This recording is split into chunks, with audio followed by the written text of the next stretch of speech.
Je crois qu'on a été déjà bien nourris et avec un enseignement de qualité. Donc je sais que quand les orateurs se suivent, vous allez faire peut-être, je ne sais pas quoi, une indigestion de trop d'informations, de trop de choses. Alors, gardez la grâce que vous avez reçue, c'est plus important que d'essayer de capter ce que je vais dire si ça ne rentre pas. Voilà, vous comprenez? Prenez, si vous n'arrivez pas à prendre, laissez. Voilà. Prenez ce que vous avez à apprendre. Quand on veut goûter de tout sur un buffet, on arrive à l'entrée et puis on n'a pas de dessert. Donc voilà, prenez ce que vous pouvez.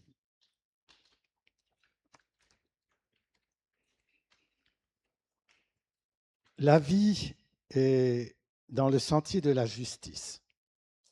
Quand Maryse m'a donné le thème, je sais que c'est prié, je sais que c'est reçu. Je me suis dit, bon sang, cette année, j'y vais pas. Parce que pour la vie, ça va.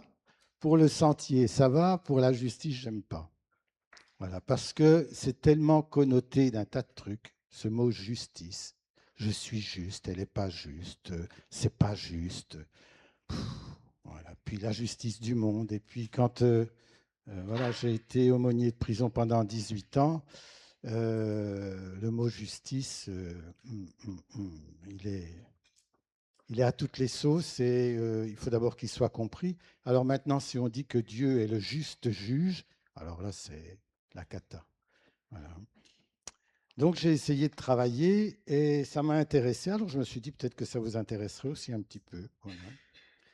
Euh, la justice ne va pas sans la miséricorde. C'est deux mots qui sont liés.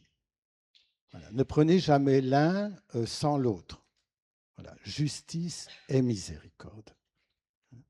Vous pourrez lire dans la lettre aux Romains au chapitre 15, je ne donne pas les versets, c'est voilà, bon, le chapitre 15 ou le chapitre 9. Vous pouvez lire aussi la lettre de Paul à son disciple Tite au chapitre 3. Vous pourrez lire aussi Luc au chapitre 7. Voilà. On nous parle de justice et de miséricorde. Le psaume 25, au verset 10.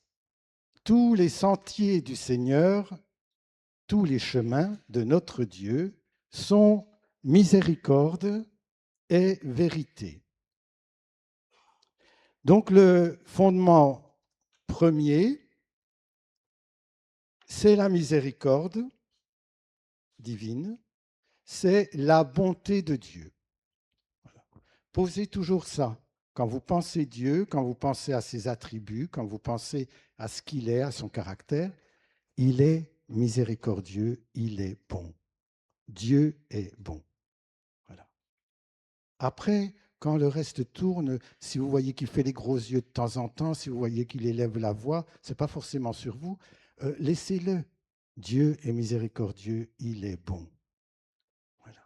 Quand on sait que quelqu'un est foncièrement bon et qu'il nous aime euh, sans condition, on n'a pas peur des gros yeux qu'il fait. Voilà. Il y a même des parents qui font les gros yeux alors qu'ils ont envie de rire, mais c'est pour éduquer un peu leurs enfants, parce que s'ils ne font pas les gros yeux, ils vont continuer leur connerie. Voilà. Tout repose sur cette vérité révélée, Dieu est amour. Et donc s'il y a justice et que Dieu exerce la justice, l'œuvre de la justice divine dépend de la seule bonté de Dieu, de la seule volonté bienveillante de Dieu. Il est bienveillant et il est bienfaisant, il est bien pensant. Il n'y aurait pas de justice divine s'il n'y avait pas de miséricorde divine qui la précède. Nous sommes nés et tout a été créé, le visible et l'invisible, par non la justice de Dieu, mais par l'amour miséricordieux de Dieu. Voilà. Nous sommes nés et l'univers créé, visible et invisible, est né d'une volonté bienveillante de Dieu miséricordieux, plein d'amour infini. En toute œuvre de Dieu apparaît donc comme la racine de tout sa miséricorde. Toute création visible et invisible. Et le bon Dieu, comme on dit, le bon Dieu, ben c'est bien, alors ça vous paraît un peu gnangnan, mais quand les gens disent le bon Dieu, ils disent la vérité de son caractère premier, le bon Dieu. Pas le Dieu bon, le bon Dieu. Voilà. Et le bon Dieu vit que cela était bon et que cela était même très bon. Alors l'ordre de la justice est au-dessous de ce que confère toute bonté divine. C'est-à-dire, c'est pas moins, c'est pas négligeable, ça doit être ordonné. En Dieu, il y a de l'ordre. Il est bon, parfaitement bon, et il est parfaitement juste. Voilà. Alors pour nous, ça ne marche pas bien, ça. Justice et bonté, c'est un peu difficile. Cependant, l'apôtre de l'amour, Jean dit, l'amour se moque du jugement, mais, bizarre, le jugement sera sans miséricorde pour qui ne veut pas faire miséricorde. Et si l'on attribue certaines œuvres de Dieu à sa justice, dans la Bible, on voit, il y a des sentences, il y a des sanctions, il y a des corrections, il y a des comportements de Dieu par rapport au monde, par exemple le déluge. C'est une juste décision de Dieu. Où est sa miséricorde là-dedans? Hein, voilà. Donc, si on attribue certaines œuvres de Dieu à sa justice, d'autres sont attribuées à sa miséricorde dans la Bible. Et c'est parce qu'en certaines œuvres apparaît plus fortement, quand on lit la parole de Dieu, parfois la justice et apparaît à d'autres fois la miséricorde. Mais il ne faut pas les séparer. Et on le dit même jusqu'à la messe, vraiment, il est juste et bon de te rendre grâce. On le sait, il est juste et bon de te rendre grâce en tout temps, pour toutes choses. Alors nous trouvons dans la Bible que selon la justice divine, eh bien, il se passe quelque chose. Tous ont péché et tous sont privés de la gloire de Dieu. Voilà. Résultat d'une justice sans miséricorde. Tous ont péché et tous sont privés de la gloire de Dieu. Aucun pécheur ne peut tenir devant la sainteté de Dieu. Si on n'est pas saint, on ne peut pas voir la gloire de Dieu. Point. Point. Voilà. Mais, contre toute attente, selon la miséricorde divine, l'Écriture dit, nous trouvons la justification des impies. Nous trouvons la justification de ceux qui ne sont pas justes, des injustes. Même les injustes peuvent être justifiés. Abraham, il a compris ça, mais il n'a pas été jusqu'au bout. Quand les deux villes de Sodome et de Gomorrhe doivent être détruites, il dit, mais peut-être qu'il y aura 50 justes. Et il dit, mais pour 50 justes, presque les millions, c'était presque 200, 300, 400 000 personnes, 500 000 personnes, il ne faut pas croire que les villes n'étaient pas habitées. Ben, les 500 000 injustes seront sauvés à cause de ces 50. Mais peut-être qu'il y en aura 40 pour 40. Peut-être qu'il y en aura 30 pour 30. Mais peut-être qu'il y en aura, je dis encore une fois, peut-être qu'il y en aura 10. Est-ce que je peux abuser de ton amour miséricordieux? Est-ce que je peux abuser de ta bonté pour fléchir ta justice? Et il lui dit, mais pour 10, je ne le ferai pas. Abraham n'est pas, il est le devancier de Jésus, il n'est pas Jésus. Il aurait pu dire, mais peut-être qu'il n'y en a qu'un. Est-ce que pour un, tu vas faire grâce à tous? Le Seigneur aurait dit, pour toi, Abraham, je le fais. Voilà. Mais Abraham ne s'est pas senti le droit, devant la justice de Dieu, d'aller plus loin dans la bonté de Dieu. Il n'a pas cru qu'il pouvait aller jusque-là. Voilà. Donc c'est un manque, pas tellement un manque de foi, mais c'est un manque d'amour. Il ne croit pas que l'amour de Dieu va à ce point, que lui seul suffit pour que tous soient sauvés. Voilà. Il fallait donc qu'on ait un grand frère, Jésus, qui se pointe pour tout le monde, le seul juste, et qui dise, pour moi, ça va? La terre entière, depuis le début de la création jusqu'à la fin du monde? Et le Père dit, ben, ça va, bien sûr, il n'y a aucun problème.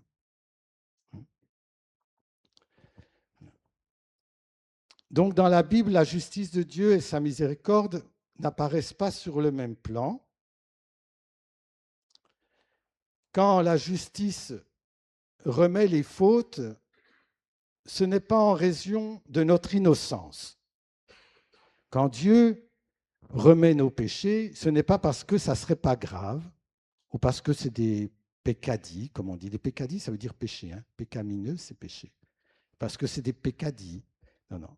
C'est pas parce que, bon, vu tout ce qui se passe dans le monde, tu n'es pas le pire.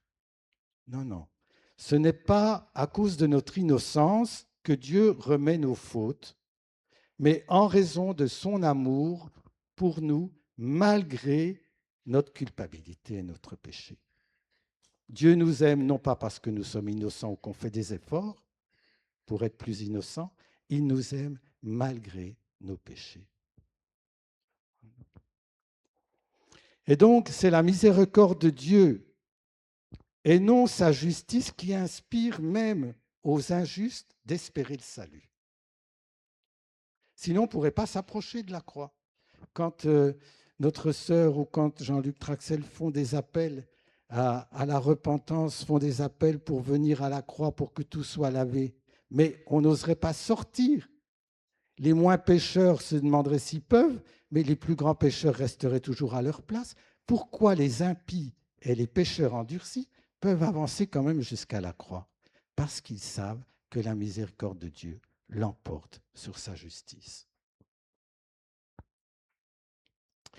Les pécheurs comme Marie-Madeleine comprennent cette particularité. Voilà. Et Jésus dira, à celui qui a peu péché, on pardonne peu. Mais ses nombreux péchés lui sont pardonnés. La preuve, c'est qu'elle montre beaucoup d'amour.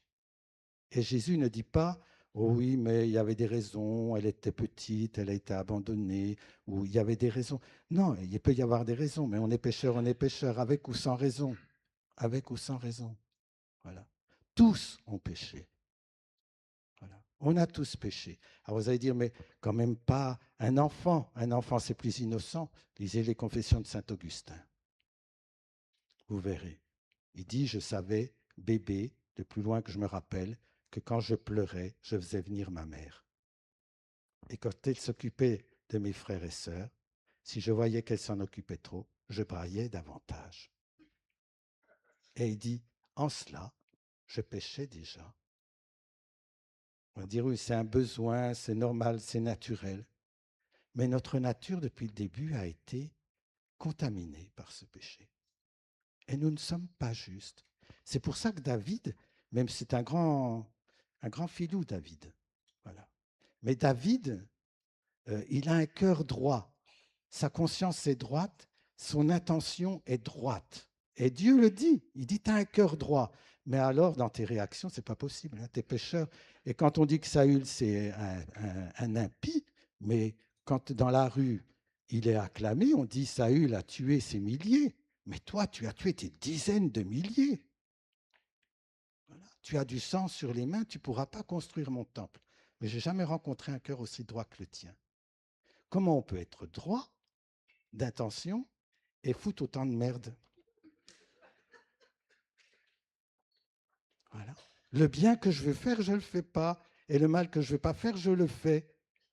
Il y a une loi du péché et il y a une loi aussi de la miséricorde, de l'amour de Dieu. Et donc,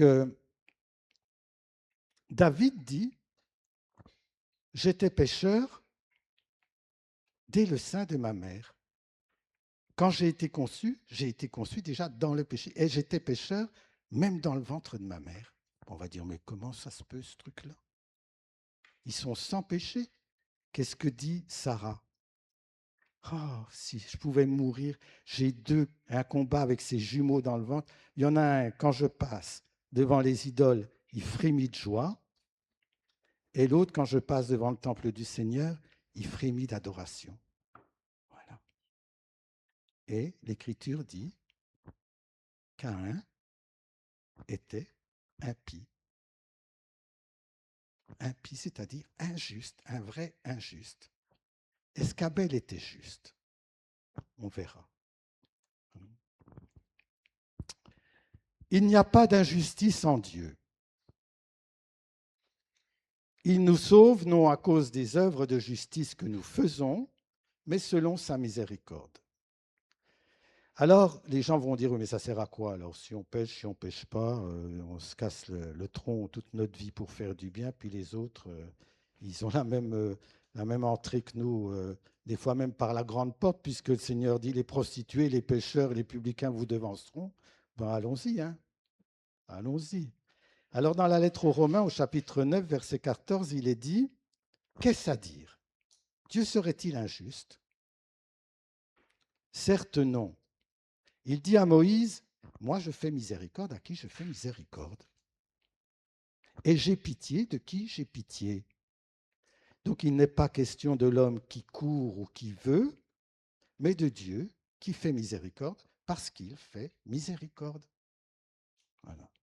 Quand nous parlons de justice, nous superposons souvent deux mots dans notre tête, justice et équité.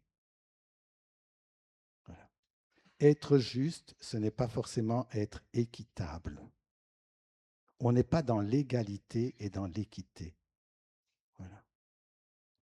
Dieu est vraiment juste et lui, il est vraiment équitable. Je donnerai à chacun selon ses œuvres. Voilà.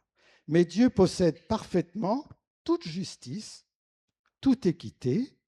Il est le seul maître autorisé à faire justice sans rien voler à quelqu'un quand l'autre a fait mieux ou a fait moins bien. Voilà. Les ouvriers de la 11e heure, vous vous rappelez un peu? Matthieu 20. Alors, il y en a qui travaillent dès le matin de bonne heure, mais ils ont convenu ensemble d'un salaire. Et devant Dieu, ce salaire, c'est la vie éternelle. Ils ont convenu ensemble d'un salaire. Voilà. Mets-toi à vouloir le bien et à faire le bien selon ta capacité. Donc, il y en a qui se lèvent tôt le matin, ils font tout ça. Il y en a d'autres qui arrivent. Il y en a qui arrivent à 3 heures de l'après-midi. Et il y en a qui arrivent même à 5 heures en mentant.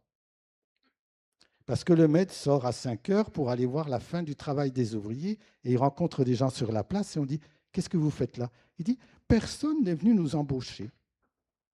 Mais depuis le matin, ils ont laissé passer les camions, ils ne sont pas montés dedans pour aller travailler à la vigne. Personne. Ce sont des menteurs. Ils arrivent à la fin et ils disent, personne de la journée n'est venu nous embaucher. Voilà. Et il dit, ben, allez-y. Et voilà que ça les secoue tellement que ce soit le maître lui-même qu'ils y vont. Et arrivés, on commence par eux, on leur donne le salaire d'une journée, comme s'ils avaient travaillé toute la journée.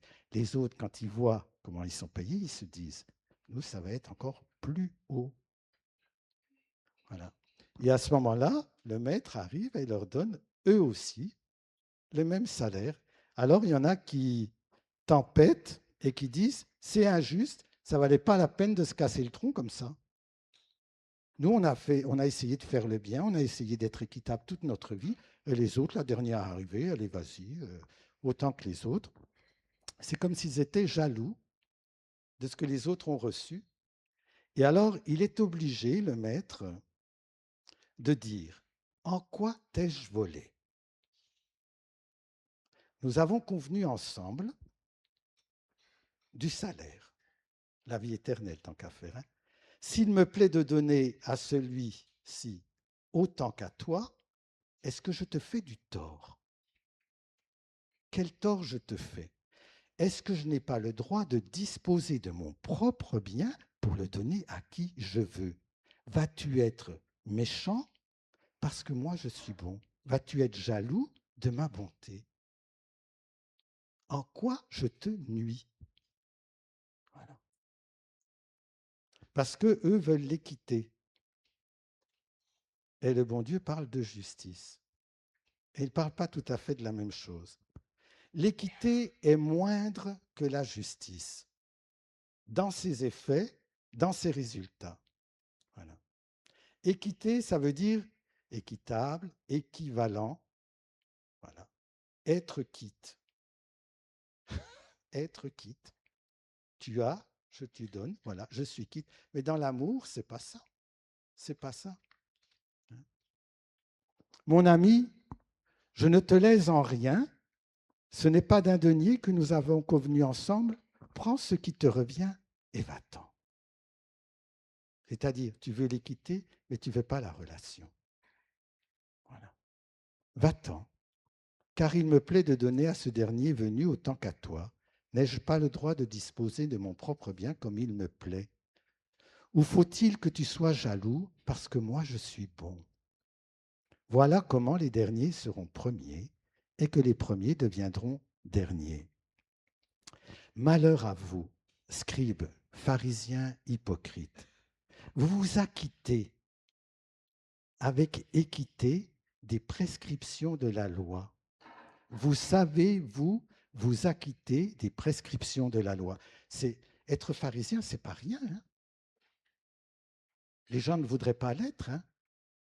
Un vrai pharisien, quand le jeune homme riche s'approche et le Seigneur lui dit faut accomplir tous les commandements, il dit je le fais de mon plus jeune âge. Et on dit Jésus l'aima. Voilà, il y a la miséricorde qui est là et l'autre ne peut pas rentrer. Mais il s'est acquitté de tout, cet homme.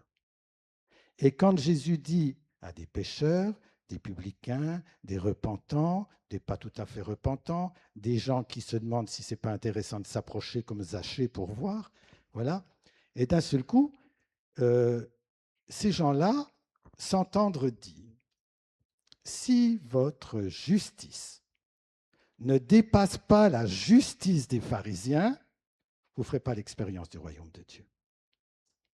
Ben merde. Déjà, la justice des pharisiens, on n'y arrive pas. Et il dit, ils n'entrent pas. Eux ne peuvent pas rentrer dans la relation amoureuse parce qu'ils sont dans l'équité. Donnant, donnant, je ne te dois rien, tu me dois rien. Voilà. Ce n'est pas une relation, ça. C'est une relation de bonne entente. Voilà. Mais ce n'est pas une relation amoureuse. Et alors, Jésus va dire à ces pauvres gens qui l'écoutent, qui sont un ramassis de perclus, de limités de la vie, de grands pécheurs, gloutons, ivrognes, tout ce que vous voulez, si votre justice n'est pas plus grande que celle-là, vous n'allez pas rentrer. Bon, alors ils peuvent aller se coucher, hein, c'est fini. Hein.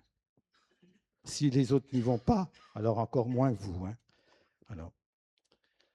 Alors il leur dit, malheur à vous, scribes, pharisiens, hypocrites, vous vous acquittez, dans l'équité, des prescriptions de la loi de Moïse, mais vous négligez 3 points, les plus importants de la loi. La justice, donc ça veut dire que ce n'est pas tout à fait celle qu'on pense, la miséricorde et la bonne foi. Vous négligez la justice, la miséricorde et la bonne foi. Voilà. C'était ceci qu'il fallait pratiquer, sans négliger le reste. Voilà. Michée au chapitre 6. On t'a fait savoir, homme, ce qui est bien, avec un B majuscule. Tu veux savoir qu'est-ce que je peux faire pour plaire à Dieu, qu'est-ce qu'il faut faire, les prescriptions de l'Église, les prescriptions morales, la justice de Dieu, la justice des hommes, qu'est-ce qui est juste, qu'est-ce qui est droit, qu'est-ce qui est équitable, tout ça. On t'a fait savoir, aux hommes, aux femmes, ce qui est bien. ce que le Seigneur demande de toi.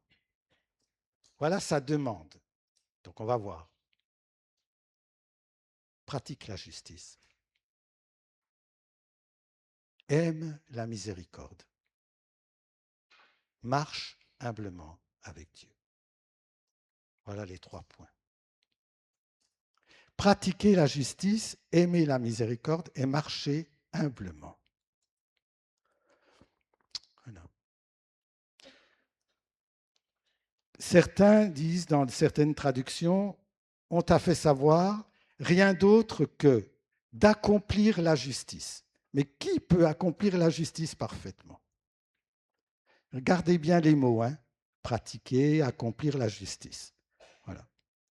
Aimer la bonté ou aimer avec tendresse, c'est un peu une autre traduction, et marcher humblement avec Dieu. Heureux l'homme qui marche en parfait, en homme parfait. C'est-à-dire, si Dieu nous demande de pratiquer et d'accomplir la justice, il ne demande rien que vous ne puissiez faire. Comprenez cela? Si Dieu vous demande quelque chose, c'est qu'il vous en donne aussi les moyens. Il ne demande pas quelque chose qu'on ne peut pas faire. Vous allez dire, mais j'ai essayé, je ne peux pas. Eh bien, je pense que c'est parce qu'on n'a pas compris un truc. Voilà. Dans la Bible, la justice est aussi appelée pour les Juifs la vertu. La justice s'appelle aussi vertu. Donc le juste, c'est-à-dire le vertueux, est une personne unifiée en elle-même. Voilà ce que disent les Juifs. Un vertueux, quelqu'un qui est vertueux, ou une vertueuse, c'est quelqu'un qui est unifié en lui-même et qui devient principe d'unité pour les autres. Si vous êtes unifié, vous unifiez. Si vous êtes séparés, divisés, agités, vous divisez, vous séparez. Jésus était unifié, un. Il est le vertueux, le juste par excellence. Quand Pierre lui dit « Tu es le Fils de Dieu », il demeure unifié. Quand il dit « Non, tu n'iras pas à la mort à Jérusalem », il lui dit « Passe derrière moi le diviseur. Tu ne m'unifies pas, tu cherches à me diviser. Tu piétines mon unité. Passe derrière moi, diabolos. Diabolos, c'est deux. Celui qui coupe en deux. Voilà. La langue fourchue, deux voix. Hypocrite, diabolos, c'est ceux qui tiennent comme ça. Voilà. Et Jésus est le vertueux, le parfait. Il unifie tout ce qui est autour de lui. Et quand il y en a un qui se pointe en disant pas comme ça, il lui dit tes pensées ne sont pas celles de Dieu, mais des hommes. Tu me divises, passe derrière. Voilà. C'est-à-dire, c'est pas casse-toi, c'est marche derrière. Pas devant moi, marche bien derrière et fais comme je fais. Suis mes pas. Voilà. Chez nos frères juifs, la justice, c'est la vertu fondamentale. Ils appellent justice la vertu fondamentale par rapport à toutes les autres vertus. Voilà, donc dans la Bible, si vous lisez la Bible, vous allez lire justice. C'est bien de travailler. Vous prenez le thème justice et puis vous regardez ce que veut dire justice dans la Bible. Pour les Grecs, voilà, pour les Grecs, c'est la vertu particulièrement sociale.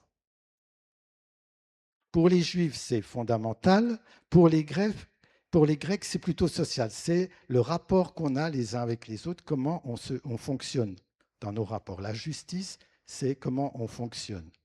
Voilà. Et les lois sont là pour qu'il y ait un bon fonctionnement entre nous.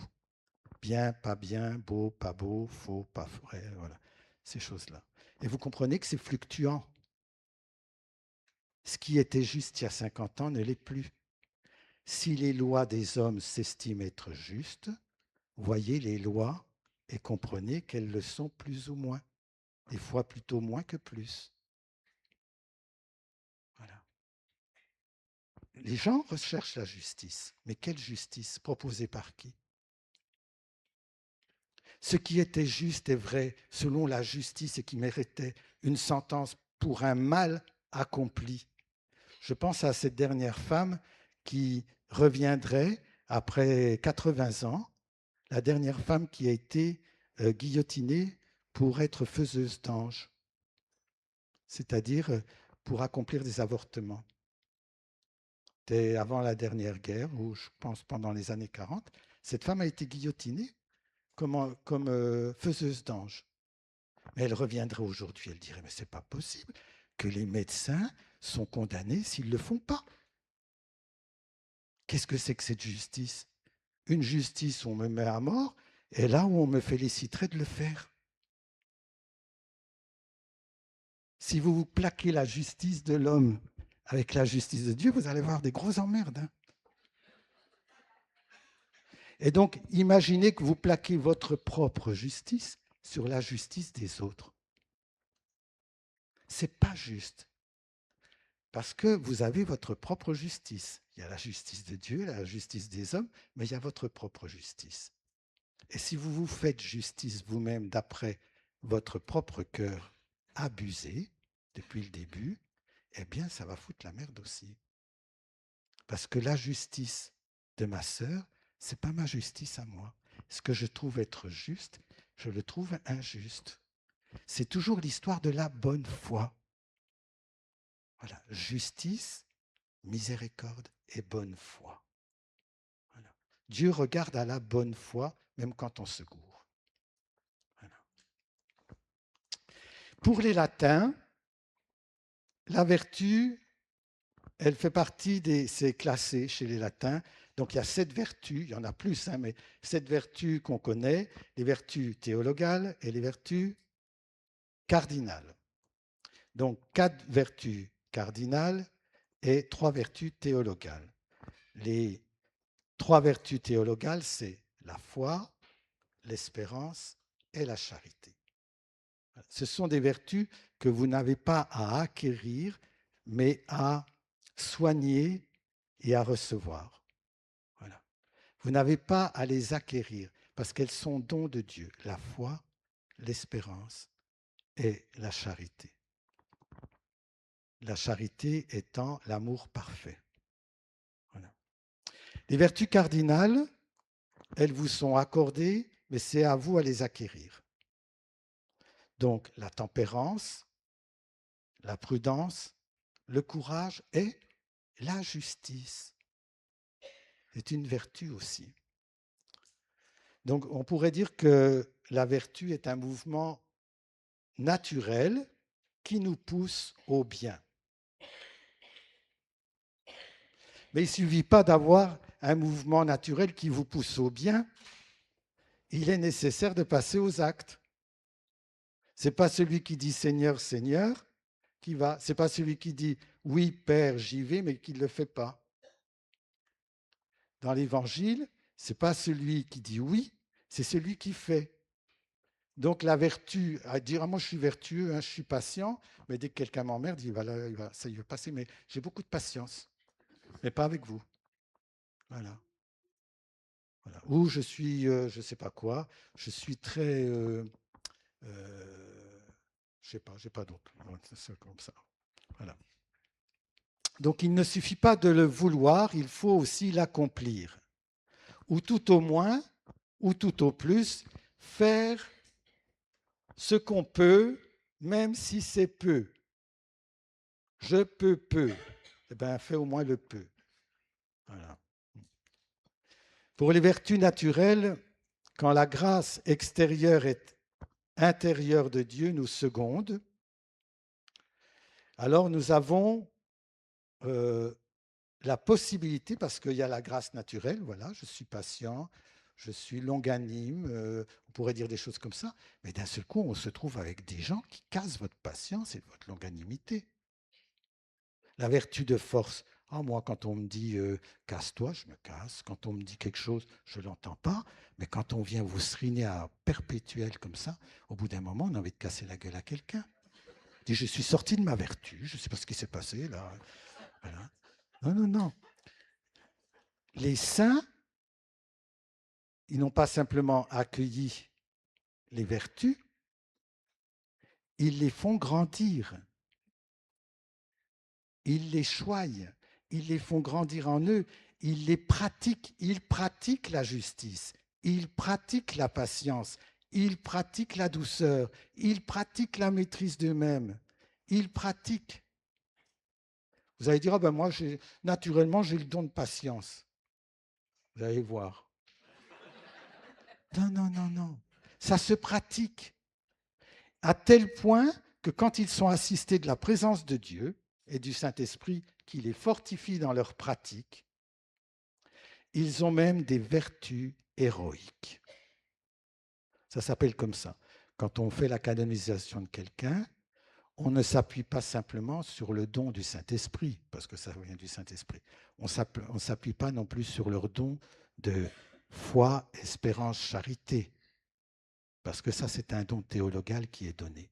On s'appuie sur le travail de la grâce en eux et la coopération d'eux-mêmes avec la grâce pour grandir.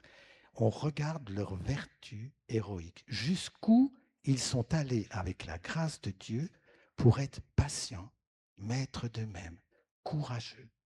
Voilà. Ça s'appelle les vertus héroïques. Voilà. Et donc on voit qu'il y a une participation de l'homme, même s'il y a le Saint-Esprit qui le fait, même si c'est un don de Dieu, il y a une participation de l'homme pour devenir parfait comme le Père est parfait. Voilà. Devenir bon comme le Père est bon, devenir miséricordieux comme le Père est miséricordieux. C'est-à-dire, nous avons la capacité, avec la grâce de Dieu, de devenir parfait comme le Père est parfait, miséricordieux comme il est miséricordieux. La grâce de Dieu vient au secours de notre faiblesse naturelle. Et donc, on ne devient pas un homme, une femme ou un enfant vertueux si on ne s'exerce pas à la pratique de la vertu. Seul l'exercice répété d'actes vertueux rend justice, ça c'est le mot qui est employé, rend justice à la vertu. Nous sommes donc injustes quand nous ne faisons pas le bien que nous pouvons faire sans être héroïques. Nous sommes injustes quand nous ne faisons pas ce que nous pouvons faire sans être héroïques. Voilà.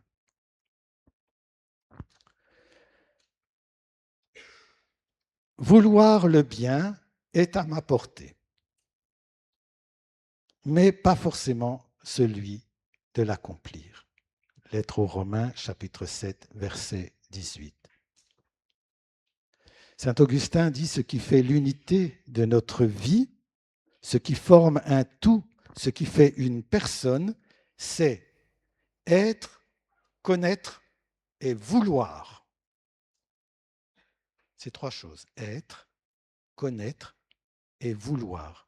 Trois éléments inséparables. Voilà. Souvent, ce n'est pas unifié en nous, dit Augustin.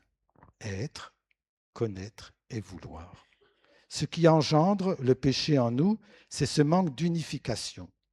Être, connaître et vouloir. Nous ne pouvons nous unifier et nous accomplir pleinement s'il n'y a pas un miracle, dit Augustin. Quand vous aurez essayé d'être bon, patient, juste, maître de vous, s'il n'y a pas un miracle de Dieu qui vous maintient dans cette grâce-là, vous allez vous casser la gueule. Ça ne durera pas. Personne ne peut s'établir durablement avec ses propres forces dans la vertu. S'il n'y a pas un miracle de Dieu, s'il n'y a pas l'assistance de Dieu en nous, nous ne pourrons pas le vivre pleinement. Nous nous en approcherons, mais nous ne pourrons pas le vivre pleinement. Voilà. Vouloir le bien est à ma portée, mais non pas la force de l'accomplir.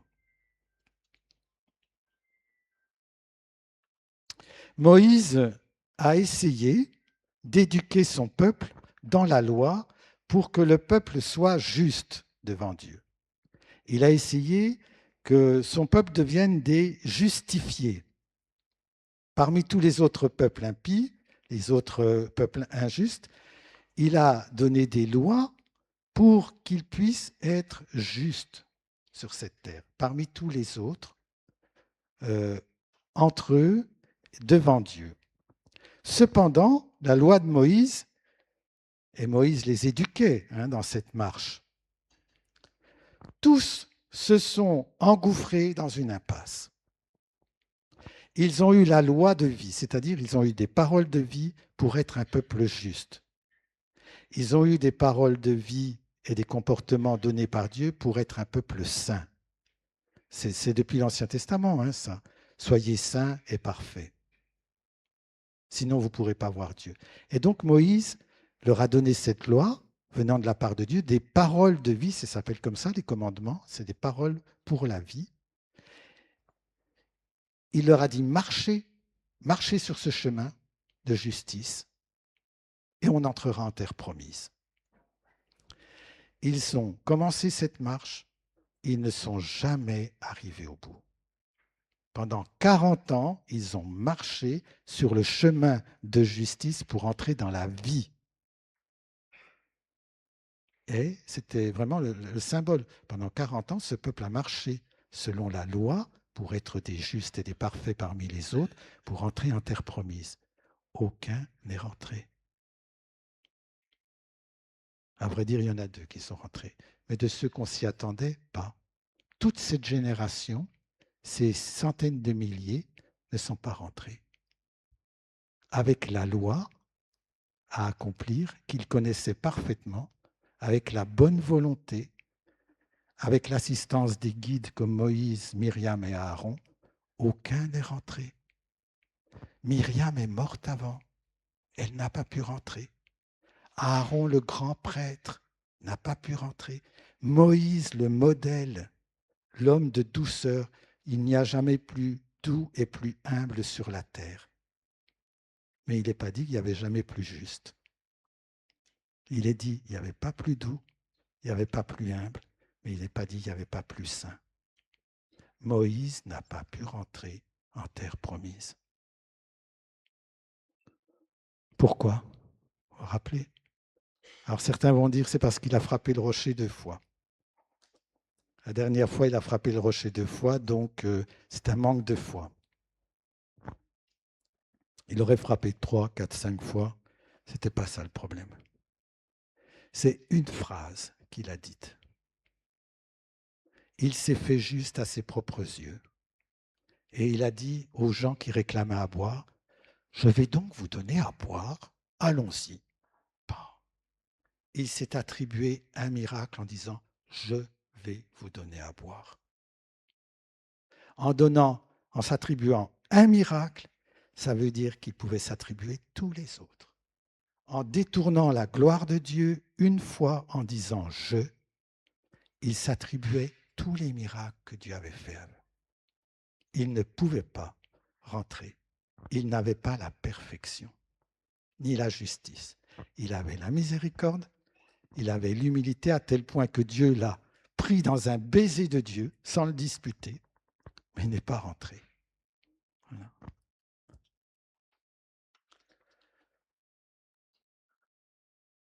Nous avons tous fait la découverte douloureuse que nous ne pouvions pas accomplir parfaitement cette loi de vie inscrite sur les tables de la loi.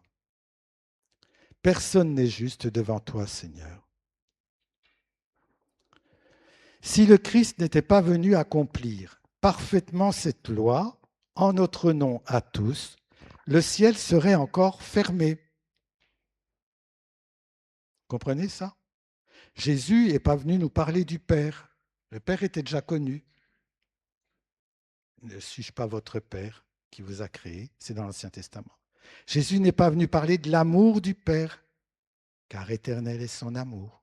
Il m'a aimé de génération en génération, de toujours à toujours. Donc, il est venu faire quoi? Voilà. Il est venu ouvrir les portes du royaume qui était fermé, parce que nous étions vendus au pouvoir de l'inique, de l'injuste parfait, le Satan. Il est venu briser les œuvres du diable qui nous tenaient captifs dans la peur de mourir. Voilà, son œuvre, il est dit, il est venu ouvrir les portes du royaume en mourant, en prenant sur nous notre injustice, le seul juste. Donc il est venu accomplir parfaitement cette loi en notre nom à tous. Le ciel serait encore fermé même pour les prophètes, même pour Jean-Baptiste, de qui il est dit, il n'y a pas d'homme plus grand parmi les enfants des hommes que Jean-Baptiste. Le ciel était fermé, il n'était pas au ciel. Le premier à entrer, c'est le bon larron. L'impie, l'injuste en personne. Ce n'est pas le juste. Il n'a même pas fait rentrer son père Joseph, qui était déjà mort. Il n'a pas fait rentrer Moïse, il n'a pas fait rentrer Jérémie, il n'a pas fait rentrer tous les prophètes. Il a fait rentrer un injuste qui lui dit, rappelle-toi de moi, ta justice me suffit. Il est passé devant qui? Devant Jean-Baptiste. C'est pourquoi Jésus dit ce qu'on ne comprend pas. Le plus petit dans le royaume des dieux qui est entré est plus grand que Jean-Baptiste. Non pas à cause de sa justice, pas parce qu'il est le plus grand des enfants des hommes, c'est ma miséricorde qui le fait rentrer. Le plus petit dans le royaume de Dieu, c'est-à-dire ce bon larron, est plus grand que Jean-Baptiste. La loi nouvelle que nous donne Jésus-Christ n'est pas moins exigeante que la loi de Moïse. Elle est différente. Ce n'est plus notre justice personnelle avec laquelle nous pouvons entrer dans la vie éternelle, c'est la justice de Dieu lui-même. Voilà.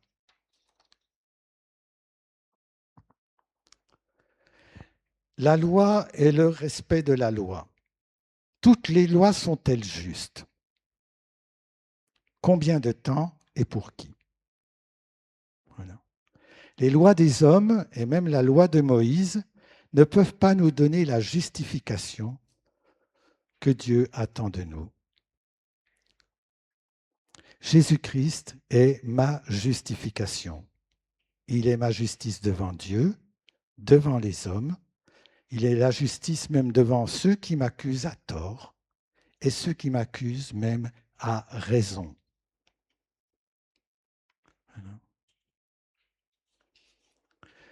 Saint Grégoire de Nice dit dans les années 350-370 que nul ne se dérobe à l'effort des œuvres bonnes comme s'il était incapable de les exécuter. Car Dieu ne prescrit rien à ses serviteurs d'impossible. Quand il demande quelque chose, il donne les moyens et la grâce du Saint-Esprit. Car quand bien même cela serait impossible aux hommes, c'est possible pour Dieu. Il y a un prêtre qui était, je pense qu'il est mort, le père Sophronie, qui était le disciple de saint Silouane du Mont Athos, et qui est venu en France, je crois, pour, à un moment donné, pour construire un petit monastère, aider à la construction d'un monastère de femmes, je crois, en France. Et alors les gens disaient, mais c'est impossible, on est en terre catho, c'est impossible, on n'a pas les moyens, c'est impossible, on n'a pas les gens qu'il faut, c'est impossible. Et alors on lui a dit, on l'a fait venir pour qu'il discerne. On s'est dit, c'est le disciple de Silouane, comme si la justice de Silouane, c'était la sienne. Voilà. Il discerne, donc on lui dit, est-ce qu'on peut le faire? Il dit, c'est impossible. Mais justement, faites-le. Voilà. C'est impossible, donc faites-le. Voilà. Ça veut dire que vous allez voir la grâce de Dieu. Il nous suffit souvent d'acquiescer au bien, d'essayer. Et si rien n'arrive de ce qu'on désire, ne pas s'inquiéter, car c'est l'acquiescement au bien qui suffit souvent à Dieu. Ça ne veut pas dire qu'il ne faut pas le faire. Ça ne veut pas dire qu'il ne faut pas user de justice, user des vertus, tout ça. Mais l'acquiescement au bien, souvent, suffit à Dieu.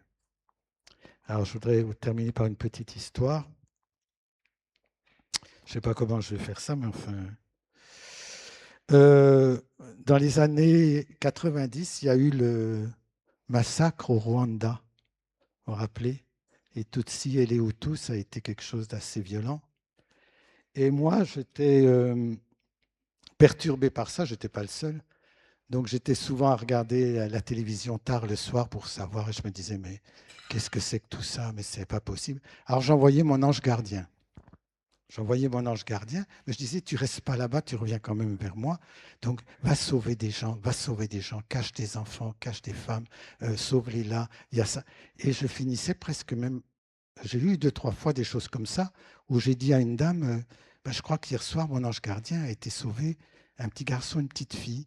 Mais je ne crois pas qu'ils sont frères et sœurs, mais je voyais traverser le pont un petit garçon qui tenait la main de la petite fille et qui passait comme ça en disant, on ne nous a pas vus, on ne nous a pas vus. Et je dis, je crois que l'ange gardien, mais on dit peut-être que c'est la tête. Hein. Et alors, dans les journaux, ils montraient une photo quelques jours après d'un petit garçon, une petite fille qui tenait la main et qui traversait le pont comme ça et qui se sont sauvés. Et je me suis dit, donc, il y a des choses en esprit qui se passent. Et donc, j'étais content que mon ange gardien fasse tout ça. Puis je crois qu'il en a eu marre. Il a l'air de dire, écoute, tu m'envoies, t'as qu'à y aller. Hein. On y va ensemble. Et alors, sans rien que je demande, mon supérieur me dit, écoute, voilà Rémi, j'ai pensé à toi, je sais que ça te tient à cœur, ce qui se passe au Rwanda, donc j'ai demandé à l'Ordre de Malte s'il pouvait te trouver une place pour que tu ailles là-bas au Rwanda. Oh, j'avais le cœur qui tapait, mais je me suis dit, je vais mourir là-bas, mais je ne sais pas comment je vais faire. Mais en même temps, ça m'apprendra d'envoyer toujours les autres. Voilà. Alors, j'avais bonne volonté, j'ai dit, oh mon Dieu, je veux bien le faire. Mais il faudra que tu sois là parce que moi, je n'ai ni courage, ni assez de foi, ni assez d'espérance, ni assez de vertu, je n'ai pas de force, je n'ai pas tous ces trucs-là. Voilà, et je ne connais même pas l'anglais. Alors, en plus, qu'est-ce qu'on va faire?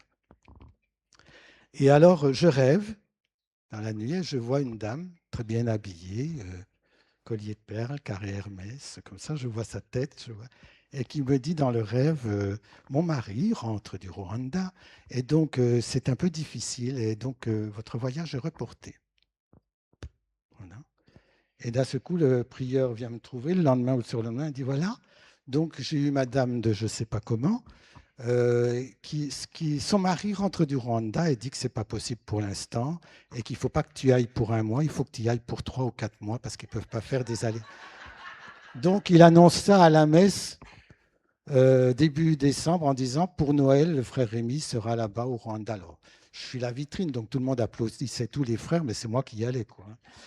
Ben, je l'ai fait à mon ange gardien, hein, voilà, c'est rendu. Et donc, je dis, mais pour les papiers, tu t'inquiètes pas, les papiers vont être faits, ils prennent tout en charge, ton voyage, tout ça, et puis il y aura les papiers, tout ça, d'accord. Et je rêve de nouveau. Donc je dis OK pour les 3 mois. Hein, c'était pour un mois, après c'est devenu 3 mois. Donc je rêve de nouveau de cette dame qui dit, mon mari est revenu, et donc ça va être encore difficile, voici votre passeport. Et je vois mon passeport, et je vois oui, vraiment les données, et puis je me dis, tiens, c'est sympa, maintenant ils mettent même la date de décès sur les passeports. Parce qu'il y avait décédé le... Ah, je dis, ben, et dans mon rêve, je me dis, ah ben c'est bien, maintenant ils complètent bien les trucs, ils mettent les décédés. Je reçois un coup de téléphone de 3 jours après, cette fameuse dame qui dit, voilà, mon mari est revenu, on essaye de rapatrier ceux qui coopèrent là-bas, l'ONG, parce qu'il y a des morts, il y a des gens qui sont tués, il y a tout ça. Mais je dis, mais de toute façon, je ne savais pas trop quoi faire pour l'instant, mais qu'est-ce que je peux faire si j'y vais? Ben, vous enterrerez les morts, qu'elle me dit. Ben, je dis, ça, je peux faire, mais autrement, je ne sais pas quoi faire d'autre. Elle me dit, de toute façon, on vous rappellera, mais là, on essaye d'enlever parce que le peu de temps qu'on a avec eux, même dans les camps, voilà, ils se tuent entre eux, donc c'est très compliqué d'aller là-bas. Et donc le temps s'est passé et je n'ai plus été appelé et c'est tombé à l'eau. Et je me suis dit, mais mon cœur était prêt. J'avais pas la force, mais mon âme était prête.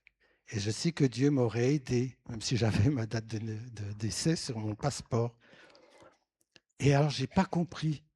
J'ai pas compris comment Dieu pouvait mettre et se contenter de rien, simplement du cœur qui veut bien. Et j'ai dit au bon Dieu, ben, j'ai loupé quelque chose, j'ai pas bien fait. J'avais l'envie, j'avais le désir, je suis même passé outre mes appréhensions, mais en fin de compte, tu n'as pas eu besoin de moi et donc j'ai loupé quelque chose dans, dans l'œuvre que j'avais à accomplir. Et j'ai compris que c'était l'acquiescement qui suffisait. Et j'ai vu à ce moment-là, en songe aussi, passer Jésus devant moi. Il portait sa croix, je ne voyais pas son visage, je voyais simplement la croix qu'il portait. Et je l'ai vu passer devant moi sur les collines. Il est allé vers les collines et le Rwanda est appelé le pays aux 1000 collines. Voilà. Donc j'ai vu passer devant les collines et il se tenait en regardant les 1000 collines et je l'ai vu tomber avec sa croix, volontairement. Et il a roulé, roulé, tombé, tombé. Et il est remonté en traînant sa croix. Il est remonté, remonté. Il s'est remis devant et il s'est laissé tomber une deuxième fois. Et il roulait, il tombait, ça tac. Et moi, je restais à le regarder, je faisais rien. Je faisais rien. Et la troisième fois, il est monté. Et de nouveau, la croix avec lui, ça tournait. Et il est tombé, il s'est fracassé en bas. J'ai couru jusqu'à lui. Il a levé simplement son visage. Et je lui ai fait un gros baiser. Et j'ai compris que mon cœur suffisait à accomplir le bien, même si je n'avais pas la capacité. Amen.